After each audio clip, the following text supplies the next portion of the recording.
एक समय की बात है, किसी जंगल में एक कौवा रहता था। वो बहुत ही खुश था क्योंकि उसकी ज़्यादा इच्छाएं नहीं थी। वह अपनी ज़िंदगी से संतुष्ट था।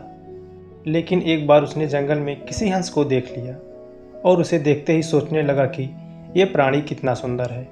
ऐसा प्राणी तो मैंने पहले कभी नहीं देखा, इतना साफ और सफ़ेद। यह तो इस जंगल में औरों से बहुत सफ़ेद और सुंदर है, इसलिए यह तो बहुत खुश रहता होगा। कौवा हंस के पास गया और पूछा, भाई तुम इतने सुंदर हो इसलिए तुम बहुत खुश होगे। इस पर हंस ने जवाब दिया, हाँ मैं पहले बहुत खुश रहता था जब तक मैंने तोते को नहीं देखा था। उसे देखने के बाद से लगता है कि तोता धरती का सबसे सुंदर प्राणी है। हम दोनों शरीर का तो एक ही रंग है, लेकिन तोते के शरीर पर दो दो रंग हैं। उसके गले में लाल रंग का घेरा और वो सुर्ख हरे रंग का था। सच में वो बेहतर खूबसूरत था। अब कौवे ने सोचा कि हंस तो तोते को सबसे सुंदर बता रहा है, तो फिर उसे देखना चाहिए। कौवा तोते के पास गया और पूछा, भाई तुम दो दो रंग पाकर बड़े खुश हो गए। इस पर तोते ने कहा, हाँ मैं तब तक खुश था जब तक मैंने मोर को नहीं देखा था। मेरे पास तो दो ही रंग हैं, लेकिन मोर के शरीर पर तो कई तरह के रंग हैं। अब कौवे ने सोचा, सबसे ज़्यादा खुश कौन है, या तो मैं पता करके ही रहूँगा, इसलिए अब मोर से मिलना ही पड़ेगा।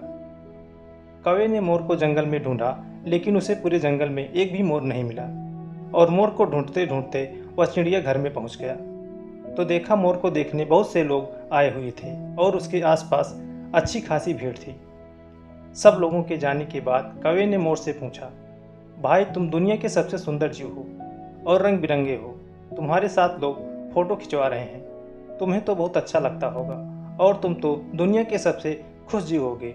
इस पर मोर ने दुखी होते हुए कहा, भाई अगर सुंदर हूं तो भी क्या फर्क पड़ता है, मुझे लोग इस चिड़ियाघर में कैद करके रखते हैं, लेकिन तुम्हें तो कोई चिड़ियाघर में कैद करके नहीं रखता और तुम जहां चाहो अपनी मर्जी से घूम फिर सकते हो। इसलिए दुनिया के सबसे संतुष्ट और खुश जीव तो तुम्हें होना चाहिए, क्योंकि तुम आज़ाद रहते हो।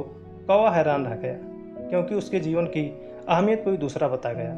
दोस्तों, ऐसा ही हम लोगों को भी लगता है। हम अपनी खुशियों और गुणों की तुलना दूसरों से करते हैं, ऐसे लोगों से जिनका रहन सहन का माहौल हमसे बिल्कुल अलग होता है। हमारी ज़िंदगी में बहुत सारी ऐसी चीज़ें होती हैं जो केवल हमारे पास हैं, लेकिन हम उसकी अहमियत समझकर खुश नहीं रहते। लेकिन दूसरों की छोटी खुशी भी हमें बड़ी लगती है, जबकि हम अपनी बड़ी खुशियों को इग्नोर कर देते हैं। तो दोस्तों, मुझे उम्मीद है कि इस कहानी को सुनकर आपको कुछ सीखने को ज़रूर मिला होगा। तो ये कहानी आपको कैसी लगी, नीचे कमेंट बॉक्स में जाकर अपना कीमती कमेंट हमें लिख कर भेजें। वीडियो को लाइक और अपनों के साथ शेयर जरूर करें। चैनल पर नए हैं तो प्लीज़ चैनल को सब्सक्राइब करें और अपने आसपास स्वच्छता बनाए रखें। तो मिलते हैं ऐसी मोटिवेशनल और रोचक कहानी लेकर। तब तक के लिए नमस्कार, जय हिंद।